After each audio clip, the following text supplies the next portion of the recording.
Namaste everyone. Today I'm delighted to talk about the unsung woman freedom fighter of India.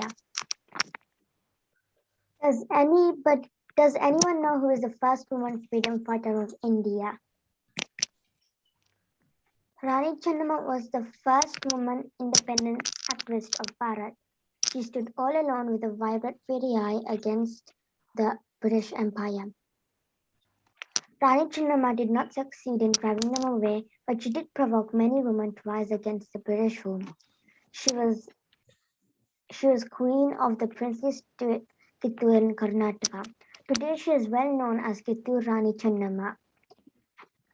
Kittur Channamma, the Queen of Kittur, was one of the first Indian rulers to lead an armed rebellion against the British East India Company in 1824.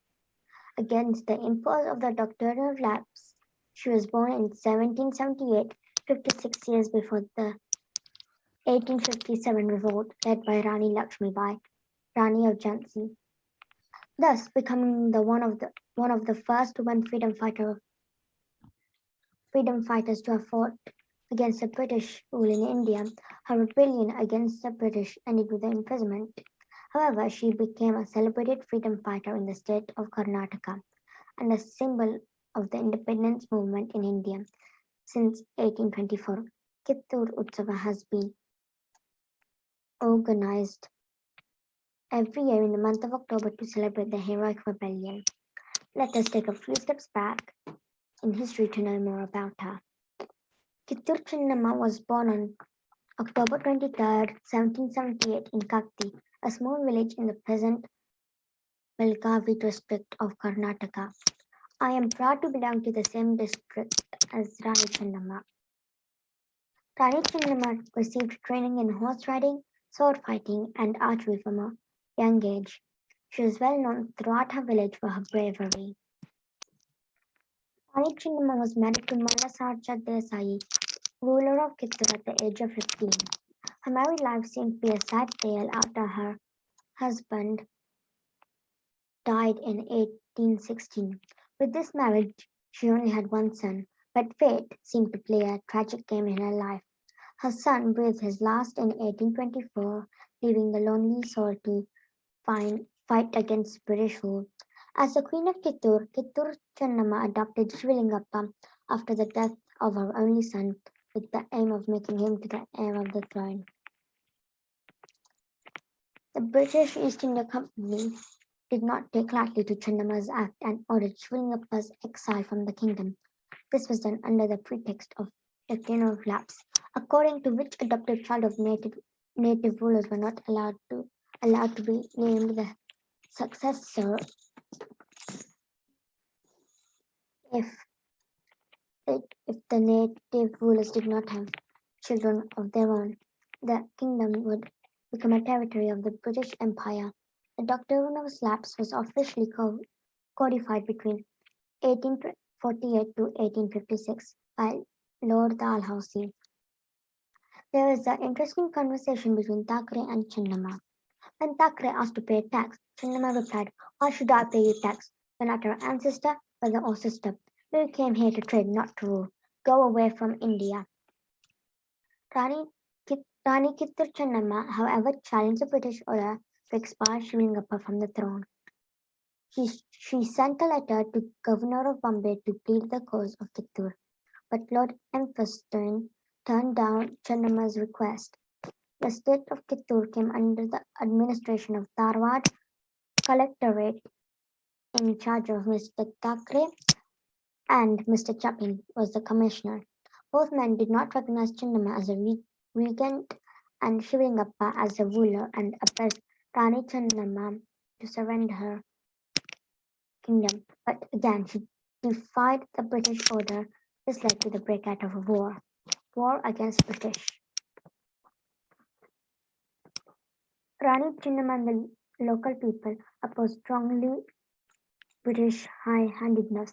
Thackeray invaded Kittur in a battle that ensued. Hundreds of British soldiers were killed along with Thackeray.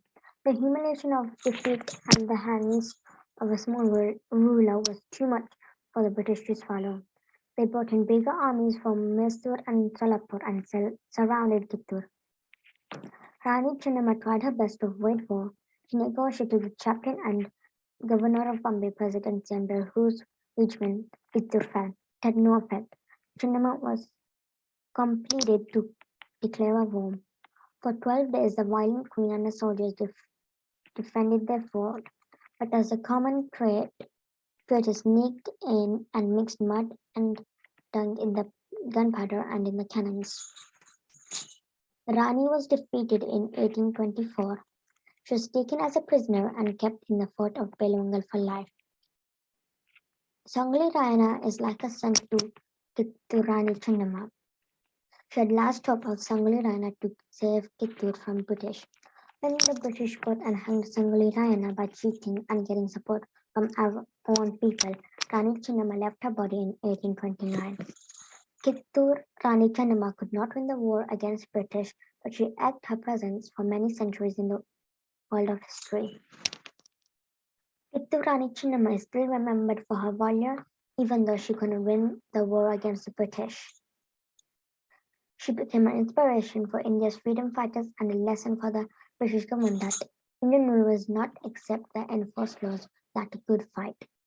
During the freedom movement, her brave resistance against the British forces became the theme of several inspirational plays, folk songs, and stories. Rani Chennamma's first victory against the British forces is still honored annually in October during the 3-day-long festival Kittur Utsava held in Kittur. Now I will play a summarized video to have a better understanding of Rani Kittur Channamma. Can you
Now I will play another video about when Chennamma replied about the tax.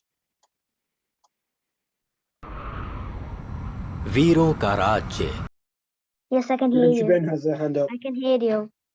Any questions or thoughts? Janshi Ben has a hand up. Yes, Janshi Ben. Shrilaxmi Bai, sorry, I have a question. In the video, basically, they were showing that someone in the East India Company was asking Rani Chennamma about for Lagan, and then Rani Chennamma like completely said no. What's Lagan? That is tax. Tax. Okay. Yeah. So if I may add there, Priyanshu, there's a small history. So as the British Empire, started gaining, kingdom, a small kingdom after kingdom, they gave or they made an arrangement where they said that the kingdom would pay some tax to the East India Company, and against that tax, or in return of that tax, the East India Company would, give them military support against their own neighbor. So they would,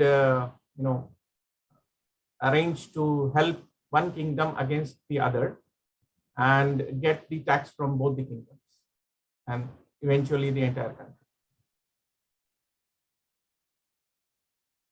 That's the history. And that is where the doctrine was made, a lot of kingdoms about what they can do and they cannot do. This was in the late 18th century when the British Empire started gaining strength in Bharat.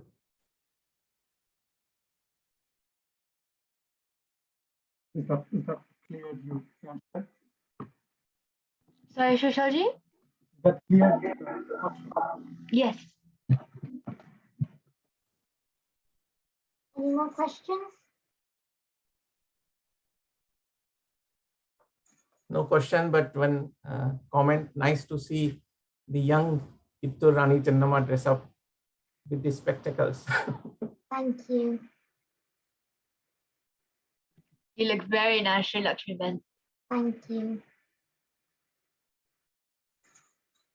Dhanyavad. Hope you enjoyed my verdict today.